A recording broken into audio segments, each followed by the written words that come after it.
주님이 오신 목적이 무엇인가? 죄인을 초청하러 오셨다 이렇게 말씀하셨어요. 죄인, 병든 자. 그래서 죄인이 아니고 병든 자가 아니면 의원이 쓸 데가 없다 말씀하셨어요. 주님께서 오셔서 하나님의 법을 전하지 않았다면 우리 스스로도 죄가 있는지 몰랐을 것입니다. 그러나 지금은 우리의 죄를 변명할 수 없다라고 말씀하십니다. 믿음에는 행함이 있을 뿐이지 하지 못하고 오지 못하고 가지 못하고 되어지지 못함에는 변명할 수 없다. 그래서 변명하는 것은 무엇 때문에 변명을 하는가? 겉으로 보이기 위해 신앙만을 갖고 있는 그런 삶입니다.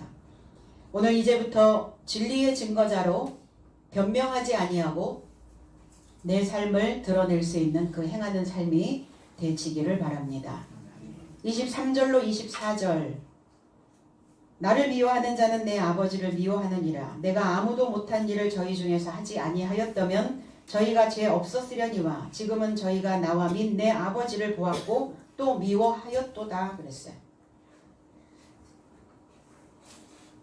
사람의 감정, 사람에게는 감정이 있기 때문에 내 안에서 희도, 애도, 락도, 희노애락을 다 경험하게 됩니다.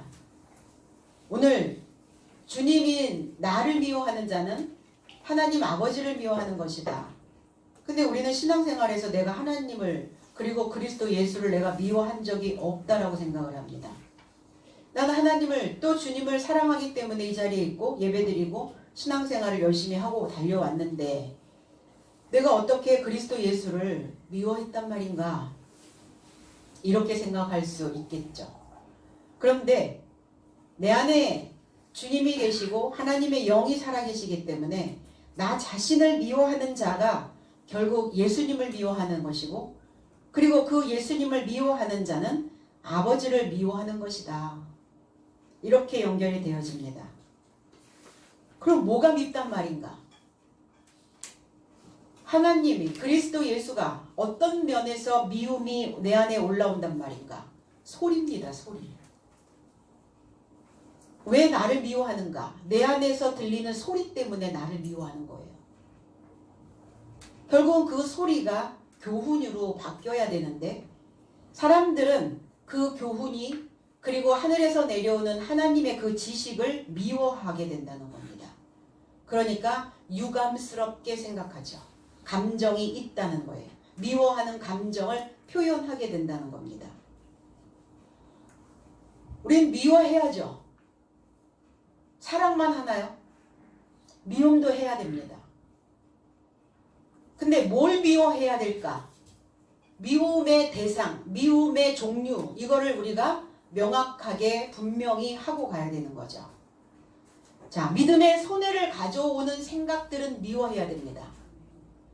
내가 신앙인으로서 그 자리를, 그 위치를 지키지 못하게 하는, 방해하는 요소들을 우리는 미워해야 됩니다. 법을 지키지 아니하고 법망을 피해서 요리조리 다니는 그러한 상태에 있는 자들을 미워해야 됩니다. 그래서 우리는 악을 미워해야 하고 내 안에서 솔직하지 못한 거짓말하는 것을 미워해야 하고 지혜롭지 못하고 미련한 것을 그 마음을 지키지 않는 행위를 미워해야 된다는 겁니다.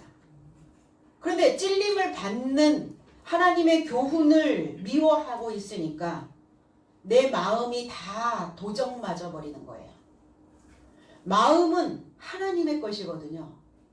내 마음을 지켜주시는 것은 아버지만이 할 수 있는 거예요. 사람이 배움이 높고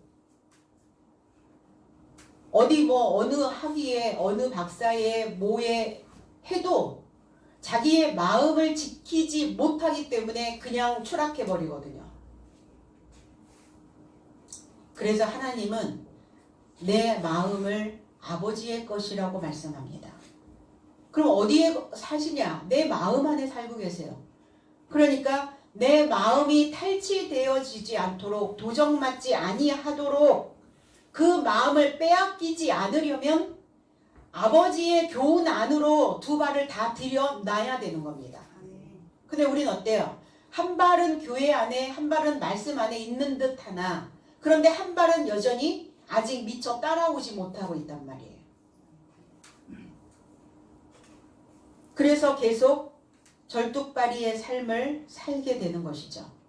사무엘하 5장 8절에 그날에 다윗이 이르기를 누구든지 여부스 사람을 치거든 수구로 올라가서 다윗의 마음에 미워하는 절뚝발이와 소경을 치라 하였으므로 속담이 되어 이르기를 소경과 절뚝발이는 집에 들어오지 못하리라 하더라 그랬어요. 다윗이 시온 산성을 빼앗으려고 예루살렘으로 갔을 때에 그 땅에 여부스 족속이 살고 있었어요. 근데 이 여부스라고 하는 사람들을 왜 치러 올라갔는가? 그 예루살렘 땅에 살고 있는 여부스 족속에게 왜 전쟁을 지금 선포하였는가? 다윗은 이 여부스라고 하는 이 의미는 밟히다라는 의미를 가지고 있어요. 여부스는 밟혀야 됩니다. 그리고 왜 밟혀야 되는가? 이게 여부스라는 의미에 오염되다라는 의미를 가지고 있어요. 그러니까 우리 안에 오염되어져 있는 생각들은 밟혀야죠. 주님은 왜 오셨는가? 당신의 타작마당을 깨끗하게 하시려고. 근데 이 여부스가 타작마당이거든요. 근데 내 마음이 타작마당인데 여기에서 갈라내는 건데 여기가 오염되어져 버리면 못 갈라낸다는 거예요. 다 뒤죽박죽 다 엉켜버려 있다는 겁니다. 그 마음에. 그래서 여부스 족속들을 치러 올라갔을 때 여부스에 있는 왕과 거기에 있는 사람들이 이렇게 비웃습니다. 너희들을 소경이라도 절름발이라도 너희들을 능히 물리칠 수 있다. 그러니까 너희들은 나하고 잽도 안 돼. 내 안에 내 속에 있는 그 강함이 얼마나 큰 줄 알아? 아무리 하나님의 말씀을 하나님의 법궤를 가지고 들어와도 소경도 절름발이도 너희들을 능히 이길 수가 있어. 이렇게 비아냥거리며 웃습니다. 그런데 결국은 다윗은 그 시온 산성을 빼앗습니다. 그리고 그 시온 산성을 다윗성이라 이렇게 말을 합니다. 평화의 가르침이 있어야 하는 내 바탕이 오염되어져 있다면 거기는 밟혀야 되죠. 그러려면 저와 여러분들은 다윗의 삶이 되어져야만 합니다. 다윗은 뭐 하는 자냐? 끓다, 끓이다, 사랑하다. 그러니까 사랑하면 마음이 끓죠. 하나님을 사랑하는 자가 다윗이었습니다. 너희는 수구로 올라가라. 이렇게 수구, 그 빗물 바지 통, 배수구, 낙수통, 이거를 이제 수구라고 이야기를 하죠. 속이 비어 있는 곳으로 거기로 올라가서 치라는 거예요. 다윗이 미워했던 자가 누구냐? 소경과 절뚝발이. 절뚝발이는 왜 절뚝발인가?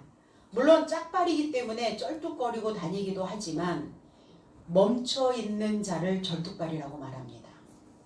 가다가 멈춰있는 거예요. 가야 되거든요. 근데 멈췄어. 절뚝발이. 왜 소경인가? 불이 꺼졌어요. 눈이 감긴 것도 소경이지만 불이 꺼지면 어때요? 아무것도 안 보이죠? 잠깐 정전이 된 때가 있었는데 칠흑 같은 그 어두움이 안 보이는 거예요. 이게 바로 내 눈에 내 마음에 불을 끈, 그러니까 불이 꺼져 있으니까 어때요? 마음이 무겁죠.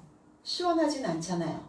뭔가 잔뜩 짐을 지고 있는 상태, 짐을 지고 있으니까 어때요? 하늘을 쳐다볼 수가 없어요. 그러니까 그는 눈뜬 소경이라. 뭐하니까? 한쪽만 보니까, 땅만 보니까 뭔가 짐을 지고 있는 이 상태가 소경의 삶이라는 겁니다. 그러면 너희들은 그 비어있는 곳을 통해서 여부스 족속이 비어있는 빈통, 그들 속이 비어있단 말이에요. 그러니까 비어있는 곳을 공략해야 돼요. 그것을 치라. 그래서 소경과 절뚝발이는 집으로 들어올 수 없다. 집에 거할 수 없다. 집 안에 들어오지 못한다라는 속담이 있다고 얘기해요. 속담은 뭐냐면 어떤 교훈을 비유적으로 하는 말이기도 하지만 이 속담은 달라붙다라는 의미를 가지고 있어요. 속담은 달라붙다. 우리 몸에 딱 달라붙어요. 아, 그거 그렇지. 그런 거야. 맞아. 이렇게. 그래서 소경과 전륜발이는 집 안에 들어오지 못한다. 어떤 집에 들어가지 못한단 말입니까? 하나님의 집에? 하나님의 집이 어디 있는데요? 내 안에 있죠. 그럼 하나님의 집을 짓는 건축 자재는 뭘까요? 십자가의 도입니다. 십자가의 도. 그러니까 그 소경과 절뚝발이는 십자가의 그 집으로 완성되어지지 못한다는 거예요. 십자가, 나를 부유하게 만드는, 나를 부하게 만드는, 나를 윤택하게 만드는 그 집 안에 들어가지 못한다는 거예요. 십자가의 도, 그 십자가의 그 집으로 내가 완성되어져야만 저와 여러분들이 신앙생활을 해왔다라고 하는 표본을 만들어낼 수 있어요. 믿었다. 그럼 믿었다면 근거가 있어야죠. 뭘 믿었는데? 하나님. 하나님을 믿었다면 뭐 해야 되는데? 집이 만들어져야 돼요. 어떤 집? 십자가의 도. 그래서 내 삶이 항상 내 속이 단단하고 든든하고 부유하여 있는 거예요. 쪼들리는 것은 바깥의 상황, 물론 바깥의 극한 상황 속에서 그런 난민의 삶 속에서 쪼들리기도 하죠. 그런데 돌아봐서 그러한 삶이 아니라면 내가 왜 지금 이렇게 쪼들리고 있는가를 다시 한번 생각해야 돼요. 내가 소경이요 절름발이로 있기 때문에 십자가의 도로, 십자가의 말씀으로 집이 안 지어져 있다는 겁니다. 우리 속담에 미운 자식 떡 하나 더 주고 예쁜 자식은 매 한 대 더 때린다, 이런 표현이 있어요. 미운데 왜 떡을 주는가? 그러니까 사랑해야 되는데 그 인생을 사랑할 수가 없어.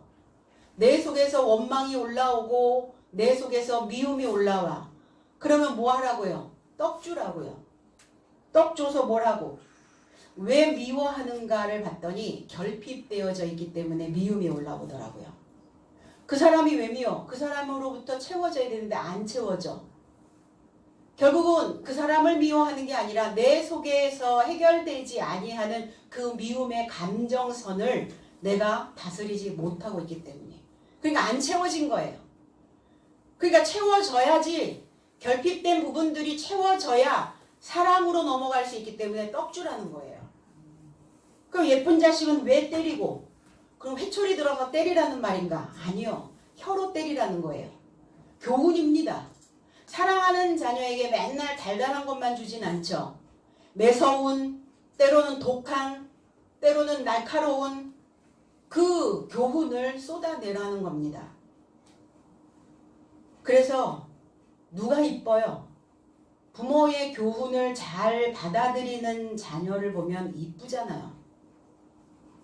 그러니까 매한데 그 교훈 하나 더 줘서 더 성장시키고, 미운 자식은 결핍된 그 사랑의 떡으로 채워주면 그는 어느 날 부모에게 보답하게 될 것입니다.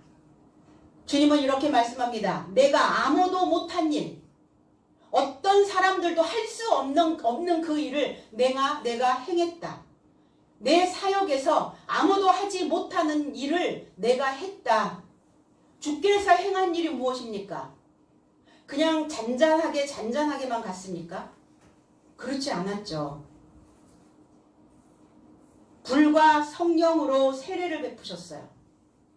불을 던지고 물로, 세례 요한을 통해서 물로 씻고 그 다음에 불을 던지고 성령으로 세례를 주신 목적이 무엇이냐? 그리스도인 되라고요. 기름 부으심이에요. 그게 말씀의 기름 부음. 그래서 우리 안에는 항상 끓고 있어요. 미움이 끓든 사랑이 끓든 뭐가 끓어. 항상 불 던져. 불을 받았으니까.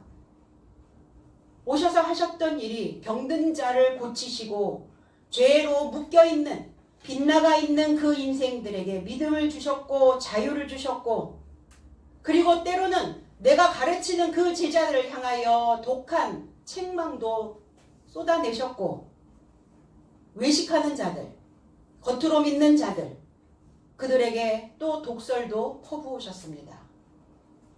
그들을 향하여 독사의 자식이라고 너희 아비는 마귀라고 이런 독설도 뿜어내셨어요.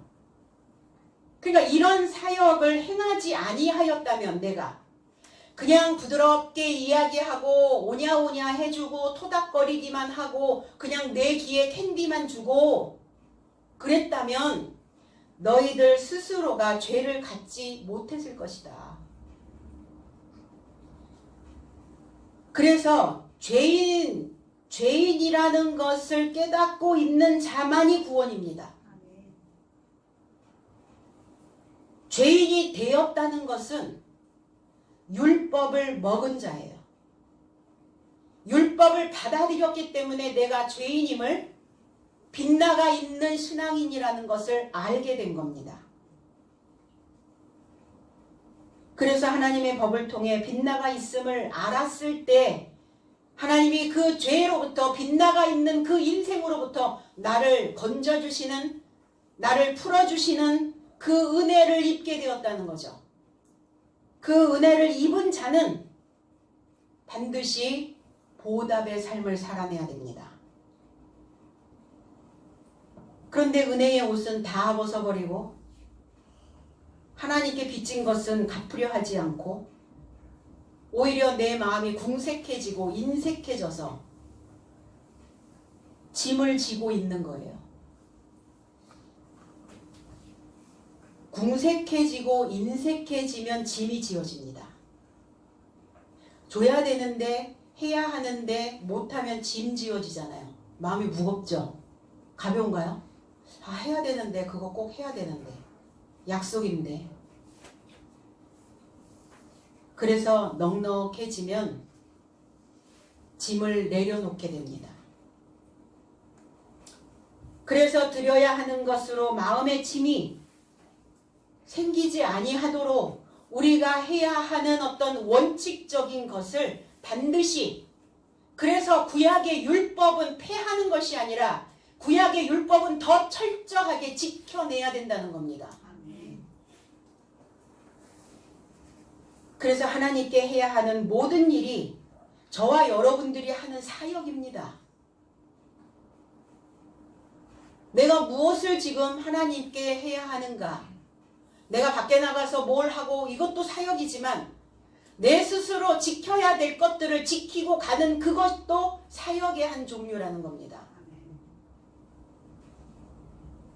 내가 원하는 것만 내가 원하는 거대로 넣었다 뺐다 하는 게 아니에요. 그건 사역이 될 수가 없죠. 내가 원하는 것만 넣고 원하지 않는 거는 빼고 이렇게 되어지니까 메시아적 회복이 되지 않는 거예요. 메시아가 뭡니까? 기름 부음을 받은 기름이 안 부어지는 거예요. 메시아적 회복이 되지 않는 겁니다. 영적인 혁신이 안 되어지고 있는 겁니다. 영적인 혁신이 되지 않는다는 것은 내가 하는 말이 바뀌지를 않는 거예요. 입버릇처럼 하는 말을 바꿔내지 못하고 있는 겁니다.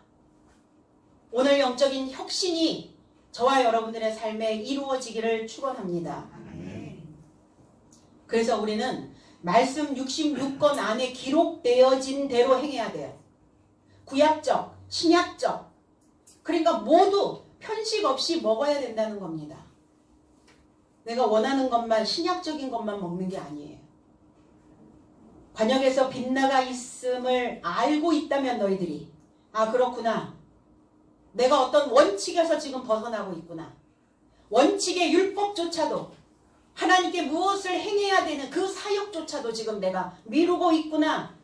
이 빗나가 있음을 알고 있다면 너희는 아버지를 본 것이다. 아버지를 봤다는 것은 우리의 육신의 눈으로 보이는 게 아닙니다. 마음으로 깨닫는 겁니다. 마음으로 하나님의 법을 먹고 입는 겁니다. 그리고 아버지를 본 것이고 또 미워한 것이다. 왜 미워하는가? 내 속에서 찔림이 있다. 찔림이 있어서 찔려. 그럼 아버지를 봤는데 법이 나를 갈라내려고 하니까.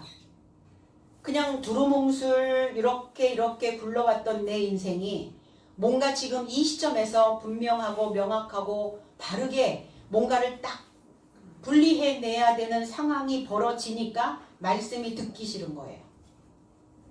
그래서 하나님을 미워한다는 게 뭘 미워하는 것이다? 말씀을 미워하는 거라니까요. 교훈을 미워하는 겁니다.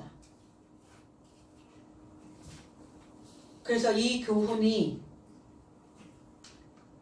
내 속에서 계속 미움이 올라오는 이유는 뭐냐면 말씀은 소금과 같아요. 그래서 내 속에 소금이 뿌려지니까 요동치고 내 속에서 뭔가 튀어 올라오는 겁니다. 여러분 미꾸라지 추어탕 끓일 때 보셨죠? 거기에다가 소금 한 주먹 확 뿌리니까 어때요? 미꾸라지들이 그냥 금방 꽤 죽나요? 얼마나 바둥바둥거려요. 한참을 막 난리 법석을 치잖아요. 입에 막 거품을 불고. 그래서 옳은 말인데 저 사람이 하는 소리가 바른 소리인데 듣기 싫을 때가 있어요. 생각해보면 옳은 소리인데 왜 듣기 싫을까? 내 안에 소금기가 없어지기 이제 시작하거든요. 그 듣기 싫어지는 거예요. 뭔가 우리 몸에 빠른 흡수력을 가져다 주려면 소금을 먹습니다. 이온 음료. 그렇죠? 소금기가 없어지고 있구나. 감 잡으시면 돼요. 지도자의 말이 지금 거슬리는구나. 감 잡으시기 바랍니다. 그리고 언제 듣기 싫어지는가? 관절이 약해졌을 때. 관절이 약해졌을 때 듣기 싫어집니다. 어린아이들은 말을 잘 안 들어요. 자기의 생각이 한참 막 이렇게 올라오는 그 시기에는 그래서 미운 4살부터 시작해가지고 이제 미운 7살 그렇게 가죠.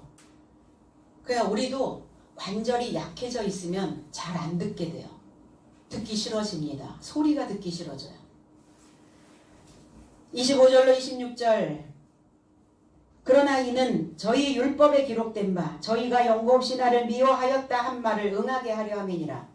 내가 아버지께로서 너희에게 보낼 보혜사 곧 아버지께로서 나오시는 진리의 성령이 오실 때에 그가 나를 증거하실 것이요 그랬어요.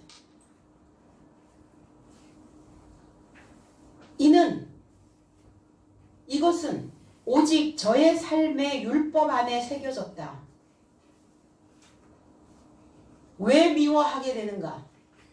왜 사람들의 미움을 받으셨는가? 주님은 기록되어진 것이 새겨져 있는 것이 채워지게 하려 합니다. 그런데 그들이 이유 없이 그리고 헛되이 나를 미워하였다. 그러니까 그 미움이 가득 채워져야 된다는 거예요. 미움이 가득 채워지면 그 다음 단계는 어디로 갑니까? 죽이죠.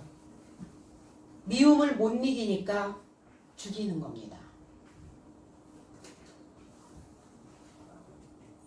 이것은 구약의 말씀이 채워지게 하려 합니다. 시편 69편 4절에 헛되이 나를 미워하는 자가 나의 머리털보다 많고 부당하게 나의 원수가 되어 나를 끊으려 하는 자가 강하였으니 내가 빼앗지 아니한 것도 물어주게 되었나이다. 그랬어요. 까닭없이 나를 미워하는 자가 누굽니까? 내가 내 스스로 까닭없이 나를 미워하는 거예요. 아무 이유 없이 나를 미워하는 거예요. 그런데 그 미워하는 그것이 머리털보다 많대요. 머리. 나의 머리를 믿을 만한가 지금? 내 머리는 수시로 흔들려요. 머리라고 하는 이 롯이라고 하는 이 히브리어에서 온 단어는 흔들다라는 의미를 가지고 있어요. 그러니까 머리가 흔들려. 머리가 흔들리면 어때요? 감각을, 방향을 잃어버리게 되죠. 그러니까 내 감정의 방향을, 내 감정의 그 방향을 잃어버리게 되면 내 안에서 사랑이 아니라 미움이 발생이 된다는 겁니다. 머리에는 뭐가 있어요? 털이 있죠. 머리털. 근데 나를 헛되이 미워하는 자가 내 머리털보다 많대요. 얼마나 나를 미워하는 감정들이 내 속에 다 바글바글 쌓여 있길래. 그래서 머리는 항상 곤두서고 머리는 항상 무엇인가 돌출을 시킨다는 겁니다. 치솟고 곤두서 있고, 치솟고 곤두서 있는 그 미워하는 생각이 점점점 증가되어지고 있어요. 증가되어지니까 어때요? 그게 행동으로, 돌출 행동으로 나오게 된다는 겁니다. 그래서 부당하게 나의 원수가 되어, 정당한 게 아니에요. 부당하다. 뭔가 조작하고 불성실한 모습을 나타내고 있는 겁니다. 그 불성실한 그 나의 모습이 원수예요. 신앙 안에서 성실하지 못한, 신실하지 못한, 믿음이 없는 그걸 불성실하다고 말합니다. 그 불성실함이 내게 원수가 되었다고요. 적이 되어져 있다고요. 그러니까 나를 끊으려 하는 자가, 그 나를 잘라내려고 하는, 나를 파괴하려고 하는 그 곤두서 있는, 치솟아 있는 그 원수되어져 있는 미움의 생각이 강하여 있다고요. 너무 강해. 그 강함을 뭘로 표현합니까? 뼈로 표현하잖아요. 뼈. 뼈를 꺾어버린다. 뼈를. 뼈는 뭔데? 아담에게서 나온 그 뼈로 하와를 만들었죠. 근데 그 강함, 그게 꺾여버리는 거예요. 그러니까 지탱할 수가 없는 것이죠. 여호수아 24장 32절에 이스라엘 자손이 애굽에서 이끌어낸 요셉의 뼈를 세겜에 장사하였으니 이곳은 야곱이 세겜의 아비 함몰의 자손에게 금 100개를 주고 산 땅이라 요셉 자손의 기업이 되었더라 그랬어요. 요셉이 매장되어진 곳이 어딘가, 그 뼈를 묻은 곳이 어딘가 세겜이래요. 그러면 저와 여러분들 다 우리가 매장될 곳은 어디냐면 세겜입니다. 그 세겜에서 그리스도 예수가 나오시는 거예요. 그럼 이 세겜이라고 하는 이 단어는 어깨라는 단어예요. 어깨. 어깨는 어때요? 뭔가를 여기다가 쌓아놓고, 뭔가 여기다가 적재해놓고, 뭔가 이거 여기다가 짊어지고, 아 내가 이거 짊어지고 오느라고 어깨 빠지는 줄 알았어. 이렇게 얘기하죠. 그럼 어깨는 왜 필요한가? 왜 세겜에 요셉의 뼈가 묻혔을까? 요셉에게서 나오는 그리스도 예수. 그러니까 우리는 다 어깨를 가지고 있어요. 뭐라 그래요? 뭐 깍두기 아저씨들을 뭐 어깨 막 이러잖아요. 어깨가 떡 벌어져가지고. 우리도 어깨가 떡 벌어져야 돼요. 너에게 어깨가 축 처졌어. 어깨가 축 처지면 여기다가 십자가를 못 올려놓습니다. 그래서 그리스도 예수가 지셔야 할 그 십자가를 저와 여러분들도 함께 져야 되기 때문에 이 어깨가 필요했던 거예요. 어깨는 뭐 하는 겁니까? 기 살려주는 곳이죠. 자, 어깨에 뽕 들어갔어. 이렇게 얘기하잖아요. 어깨 피고! 이렇게 얘기하죠. 기 죽을 거 없어요. 뚫고 가면 됩니다. 우리의 생각으로 뚫지 못할 것이 아무것도 없음을 믿으시기 바랍니다. 거기에 매장되어졌다고요. 근데 그 매장지가 어디냐? 돌무덤이. 바위를 뚫고 그 속에다가 매장을 합니다. 바위가 누굽니까? 그리스도시죠. 그래서 그리스도 안에 잠자고 있는 자들의 무덤이 부활시에 다 열립니다. 그리스도 예수가 돌무덤이에요. 그 돌에, 그 반석에 매장되어져야 됩니다. 거기에 뼈를 묻으셔야 돼요. 그리스도 예수의 그 사상 속에, 그리스도 예수의 진리 안에, 그리스도 예수의 말씀 안에, 그 반석 안에 우리의 뼈를 묻어야, 그래야 우리의 삶이 당당하게 어깨 쭉 펴고 그리고 우리의 삶을 이끌어 갈 수 있게 되어진다는 겁니다. 하몰의 자손에게 산 땅이었어요. 하몰이라고 하는 의미는 하모르라는 이 순낙이라고 하는 의미예요. 순낙이. 당나귀. 뭔가 짐을 지고 가는. 그래서 어깨가 일어나야 됩니다. 어깨가 뚝 일어나야 돼요. 그래서 모든 일이 다 어깨에서 나오는 거예요. 일이 잘 안 풀리는 사람 보면 어깨가 충 바닥에 떨어져 있어요. 잘 되어지면 어깨가 들썩거리잖아요. 우리 인생에 신바람이 나면 어깨가 먼저 들썩거려요. 그렇지 않나요? 그래서 어깨에 거기에 요셉의 뼈가 묻혀 있다는 것만 기억하시기 바랍니다. 내가 빼앗지 않은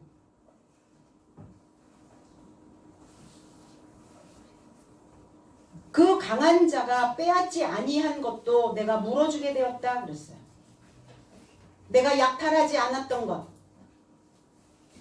내가 그 가죽을 벗기지 않았던 그것을 물어주게 되었나이다. 이 물어주게 되었나이다라고 하는 이 슈브라고 하는 단어는 돌아가다라는 의미를 가지고 있어요. 그러니까 가죽이 벗겨지지 않은 곳으로 돌아가게 생겼나이다. 가죽이 벗겨지지 않은 곳으로 돌아가는 그곳이 어딥니까? 고토죠. 고토. 옛날 땅이잖아요. 아담과 하와에게 가죽옷을 입혀서 내보내셨거든요. 그러니까 짐승의 가죽옷을 계속 입고 있으면 안 되죠. 그리스도 예수가 오셔서 하셨던 사역은 가죽을 벗기신 거예요. 그게 개혁입니다. 그게 혁신이었어요. 메시아적 회복이었고 영적인 혁신이었습니다. 그런데 내가 가죽옷을 입은 상태에서 계속 내가 그 자리에 머물러 있게 생겼나이다. 벗겨내지 못하고 있는 거예요. 미워함으로 인하여. 그런데 미워함이 채워지게 하려 합니다. 미움이 채워져야 주님은 십자가에서 죽으실 수가 있어요. 만약에 미움이 채워지지 않으면 십자가에서 죽으실 수 없고, 십자가에서 죽으시지 않으면 이 죄인들의 삶을 구원할 수 없고, 죄인들의 삶이 구원받지 못하면 우리는 늘 그 죄 속에 종처럼 살고 있게 되는 겁니다. 근데 내가 죄를 짓고 있는지조차도 모르고 사는 거예요. 원죄가 아닙니다. 창세기에서부터 흘러내려왔던 그 유전되어져 있었던 원죄가 아니라 인간들의 속성에는 나쁜 근성들이 많아요. 그래서 금방 나쁜 거를 습득하게 되고 금방 물들게 되고, 그래서 머리 굴려서 어떻게 해야 이렇게 조작해서 나쁜 것들을 만들어낼까. 그래서 유해한 것들을 너무나 많이 만들어내는 거예요. 식품을 만드는 사람도 그렇죠. 지금 가습기 살균제 그걸로 인해서 또 계속 논란이 되고 있는데, 먹거리로 인하여 또 문제가 되고 있고, 환경으로 인하여 문제가 되고 있고, 이러한 속성들이 그 십자가 상에서의 죽으심이 있지 아니하고서는 우리의 삶이 죄로부터 그 신분이 벗겨질 수가 없다는 겁니다. 그럼 2000년 전에 주님이 한번 돌아가셨으니까 그걸로 모든 만인의 구원설인가? 그렇지 않죠. 주님은 분명히 너희들도 너를 부인하고 십자가를 지고 오라고 말씀하셨어요. 그러면 지금 현대에 살고 있는 이 2021년을 가고 있는 저와 여러분들은 어떻게 십자가를 져야 됩니까? 십자가를 진다는 게 뭐예요? 십자가의 도를, 십자가의 길을, 십자가로 그 방법의 삶을 만들어내는 거예요. 그리고 그 말씀이 내게 꽂히면 그 말씀대로 내가 행하는 겁니다.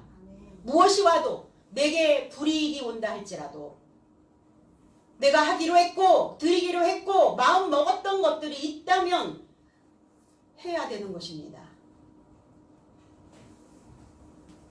그래야 아버지 곁에서 보내시는 보혜사, 그 보혜사는 파라클레토스, 가까이 초청하다, 가까이 위로하다, 가까이 중보하다, 가까이서 변호하다. 아버지께로부터 받았던 것이 보혜사 성령이었습니다. 그러니까 주님이 십자가상에 돌아가시고 부활하시지 아니하시면 보혜사 성령은 우리에게 오지 않습니다. 그게 진리의 영이고 그게 위로의 영입니다. 요즘 지금 살아가고 있는 저와 여러분들의 삶이 많은 위로가 필요한 시대입니다. 그럼 어떤 위로가 내게 필요한가? 돈벼락을 맞는 게 위로인가? 내가 가지고 있는 주식이 올라가는 게 위로인가? 뭐가 위로일까요? 그건 일시적인 감정들이죠. 일시적으로 좋아지는 기분인 거예요. 위로라는 것은 든든함이에요. 꽉 채워짐입니다. 그 위로는 믿음으로 반듯하게 서 있는 거예요. 믿음으로 내가 서 있는 것, 이것이 위로입니다. 왜 위로받지 못하는가? 잘못 생각하고 있는 추운, 그냥 잘못 생각하고 있으면 삶이 추워. 여기 가도 춥고 저기 가도 춥고, 그러니까 미련해진단 말이에요. 그래서 위로받지 못하는 겁니다. 잘못 생각하는, 그래서 냉각되어져 있는, 계속 냉풍이 불어오는.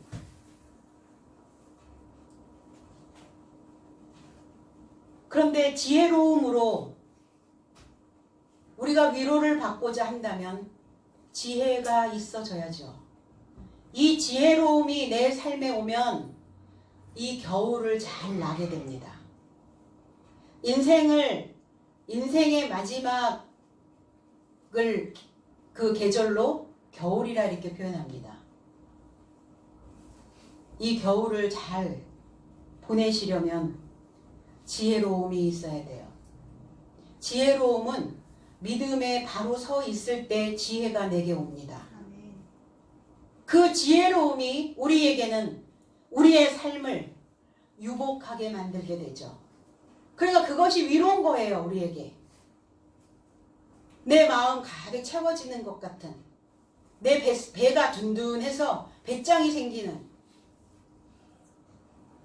등 따숩고 꼭 배불러야 든든한 게 아니라, 우리 육신으로 먹어야만 등 따숩고 배부른 것이 아니라 내 영 안에 진리의 영이, 그리고 그 위로자의 보혜사의 영이 채워지는 겁니다. 그러려면 우리가 이 겨울을 잘 나고 그리고 지혜로움으로 위로받으려면 나의 신앙생활을 발화시키셔야 돼요. 내 신앙생활에 하나님의 말씀의 누룩이 내 안에 부어져야 됩니다. 부어지면 발화합니다. 그래서 싹이 나면 믿음은 자라게 되어 있어요. 신앙은 성장하게 되어져 있습니다. 그래서 자라야 내가 증언할 수 있고 내가 증인의 삶을 갈 수가 있게 되어지는 것입니다. 저와 여러분들의 삶에서, 저와 여러분들의 그 신앙생활 안에서 우리가 그리스도 예수를 증언할 수 있어야 내 입에서 나가는 그 소리가 기름진 소리여야 하나님께서도 나를 보호해 주신다는 거예요. 그 증언할 수 있는 기름진 지식을 가진 자들을 우리는 사도라고 말합니다. 사도. 꽉 채워진 자. 그래서 진리의 영, 진실한 그리고 숨기지 아니하는 진짜 마음이에요. 진짜 마음. 너의 진짜 마음을 말해봐. 이렇게 얘기하죠. 물어보세요. 스스로. 너의 진짜 마음이 뭐냐고.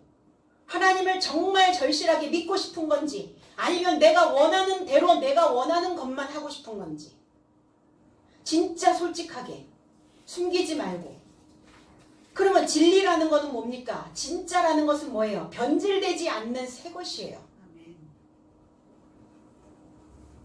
참살이, 참다운 삶이 되려면 항상 내 속에 말씀드렸듯이 소금기가 항상 있어야 합니다. 그래서 소금이 푹 뿌려지면 어때요? 숨이 죽죠. 그 숨이 죽는 것이 뭐냐면 하나님께 무릎 꿇고 엎드리는 거예요. 그렇다고 꼭 뭐 육신적으로 꼭 무릎 꿇고 뭐 이렇게 해야 되는가? 물론 그것도 중요하죠. 시편 95편 6절에 오라 우리가 굽혀 경배하며 우리를 지으신 여호와 앞에 무릎을 꿇자 이랬어요. 이 무릎이라고 하는 단어가 바라크라고 하는 단어인데 이 무릎이라는 단어에서 축복하다, 칭송하다, 찬송하다 이 축복이라는 단어, 감사라는 단어 그 단어가 만들어졌어요. 왜 무릎에서 축복이라고 하는 단어가 연결되어졌을까? 무릎을 꿇어야 된다는 거예요. 무릎을 꺾는 겁니다. 무릎이 뻣뻣하여 있으면 위에서 내려오는 말씀을 받을 수가 없어요. 왕의 명령, 왕의 하사품 이럴 때 어때요? 신하들은 다 무릎을 꿇고 받잖아요. 무릎을 꿇는다는 것은 내 생각을 꺾는 거예요.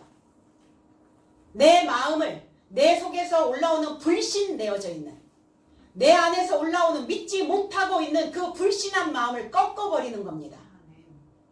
내 생각을 꺾고 하나님의 것을 내려받는 거예요. 그래서 무릎에서 축복이라고 하는 단어가 나옵니다. 진솔한 삶이 나오는 거예요. 그래서 무릎을 꿇을 수 있을 때 꿇어야 되는 거예요. 레위기 9장 14절에서는 또 내장과 정갱이는 씻어서 단위 번제물 위에 불사르라. 하나님이 받으시는 번제물 중에 정갱이가 있어요. 정갱이. 정갱이가 뭐냐면 무릎이에요. 무릎. 내장과 무릎은 씻어서 단위 번제물 위에 불사르라. 번제의 희생물. 그러니까 내 무릎을 드리라는 거예요. 내가 하나님 앞에 항상 꿇을 수 있는, 꿇어서 하나님의 말씀을 받아먹을 수 있는, 내 생각을 꺾고 하나님의 것을 세울 수 있는, 그게 무릎으로 사는 자들입니다. 그게 하나님 앞에 무릎을 꿇고 엎드리는 자들의 모습이라는 겁니다. 그래서 이 무릎을 받기를 원하세요, 항상. 그래서 가치가 없는 그러한 생각으로 나를 더럽히는 그 부정한 그 곳에 내가 무릎을 꿇어서는 안 되죠. 그러니까 함부로 무릎을 꿇어서도 안 돼요. 우리는 어디에 내가 지금 무릎을 꿇을 것이냐. 내가 누구에게 지금 무릎이 꺾여 있는가. 무릎이 꺾이니까 어때요? 못 걷잖아요. 십자가의 도 못 갑니다. 십자가의 도는 그냥 내가 설렁설렁 술렁술렁 그렇게 넘어갈 수 있는 길이 아니에요. 걸린다는 게 탁탁 걸려요. 그 과정을 갈 때마다 걸립니다. 걸리는 이유가 뭐예요? 거기에서 채워서 다음 단계로 넘어가게 하시려고요.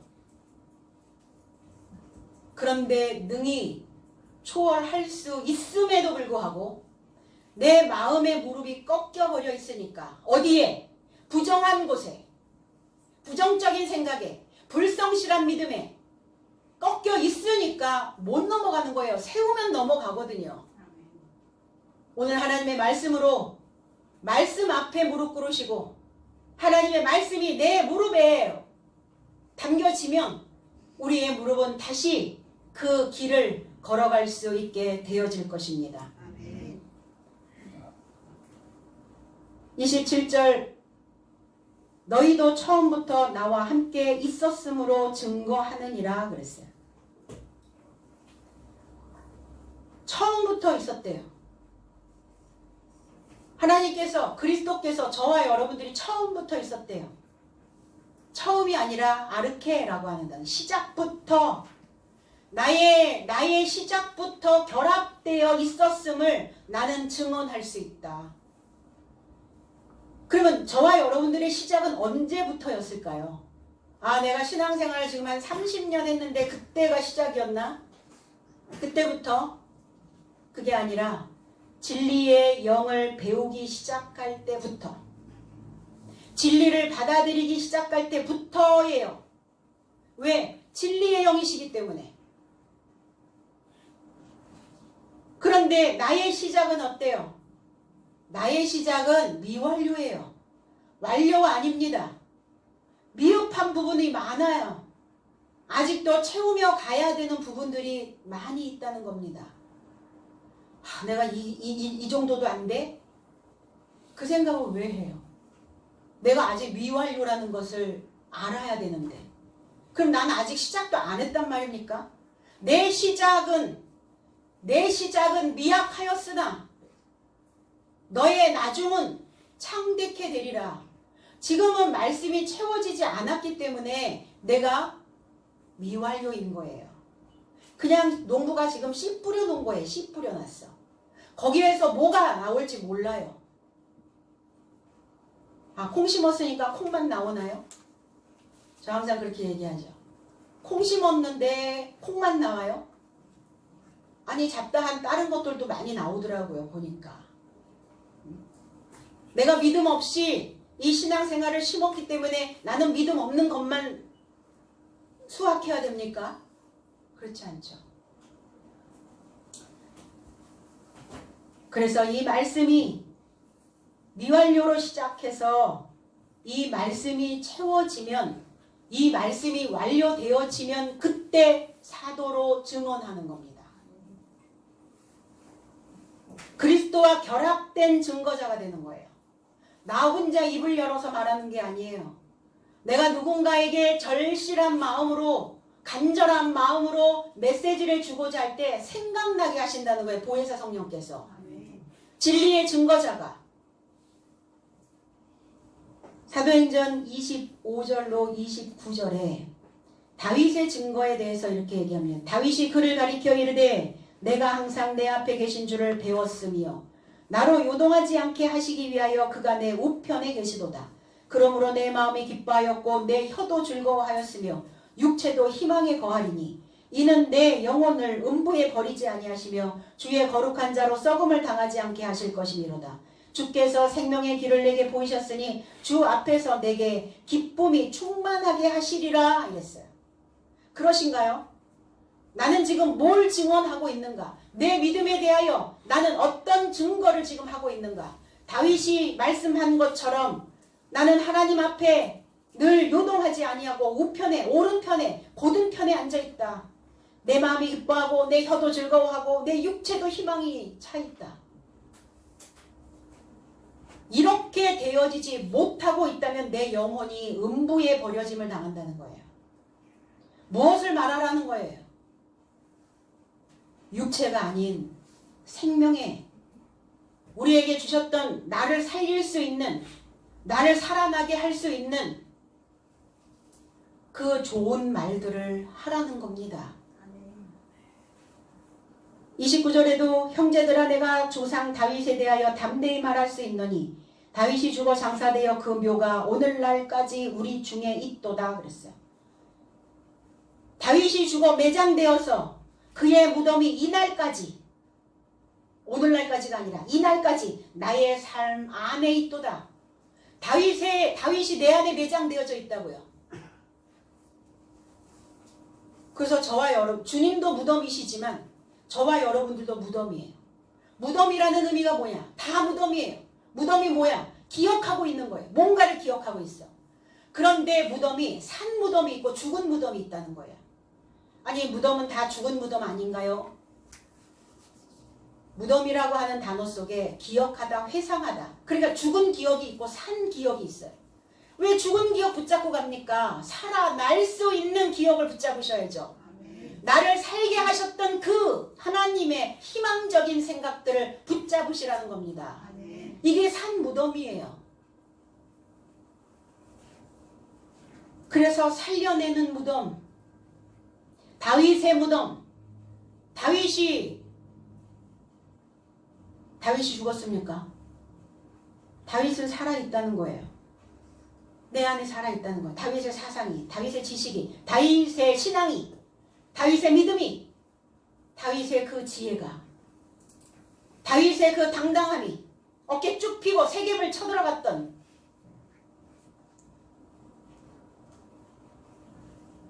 그 여부수 족속을 짓밟았던 그 믿음이 다윗 안에 있는 것처럼 저와 여러분들의 그 무덤 안에, 이 무덤 안에 다윗이 매장되어져 있음을 우리는 증거할 수 있어야 되는 겁니다. 그러니까 이런 사도가 되기 위해서 그냥 사도가 안 되죠. 이 사도가 되어지게 하기 위해서 내 속에서 바람이 붑니다. 밖에 바람은 다 차단하면 다 막을 수 있는 바람들이에요. 근데 내 속에서 부는 바람이 이게 관건이죠. 왜 바람이 부는가? 콩 타작 해보신 적 있으세요? 콩을 이제 도리깨질로 다 이렇게 타작을 해가지고 그 껍질들을 분리시켜야 되잖아요. 그러니까 그 타작한 것들을 이렇게 한 바가지 해가지고 커다란 선풍기를 틀어놓더만요. 틀어놔가지고 이렇게 쭈루루루 부으면서 거기서 이렇게 부으면서 바람이 부니까 부으면서 쭉정이는 날아가고 콩은 떨어지고 보셨어요? 그 상황이 저와 여러분들 속에서도 생긴다는 겁니다. 그럴 때 이 바람이 왜 부는가 미워하지 마시고 불평 갖지 마시고 아 쭉정이 날리시고 지금 알곡 모으고 계시는구나 이렇게 한 번씩 불어줘야 그래야 이끼 안 끼거든요 내 속에. 그래서 알곡은 그 마음의 곳간에 담아서 그 생명에 살아있는 그 생명의 그 말씀으로 저와 여러분들을 형편 있는 삶을 만들게 하시려고. 형편이 있어야 형편없는 사람들을 만나면 내 이 형편 있는 삶으로 그들의 형편을 돌봐줄 거 아닙니까? 이런 자가 사도의 삶이요. 이러한 자가 그리스도와 연합되어져 있는, 결합되어져 있는 증언자의 모습이라는 겁니다. 그러니까 우리가 신앙생활을 시작했다면 진리의 영을, 보혜사의 성령을 배우고 있다면 피해갈 수 없는 길이에요.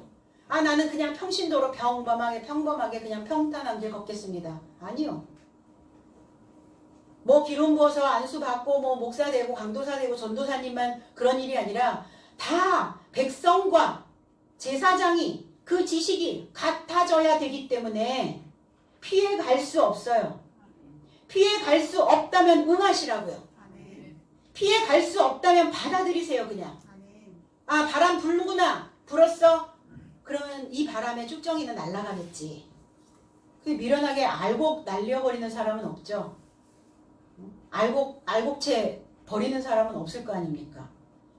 그래서 하나님 안에 진리의 영으로 이 가르침을 먹는 자는 분명히 하나님께서 우리를 사도로 초청해 주셨을 것이고 사도로 초청을 받은 저와 여러분들은 예수 그리스도의 일꾼으로 하나님의 복음을 증거하는 그 증거자로 우리는 택정함을 입었다는 겁니다. 그래서 우리의 생각들을 신앙 안에서도 이 구약에서의 율법, 신약 안에서의 새로운 메시지 이런 것들을 그냥 순리대로 순천하세요. 전라도 순천만 있는 것이 아니라 신앙 안에서도 순종하는 그 하늘에 순종하는 그 삶으로 그래서 우리 모두가 다 진리의 증거자로 나의 인생을 솔직함으로 결합하는 삶이 되시기를 주님의 이름으로 축복합니다. 기도하겠습니다.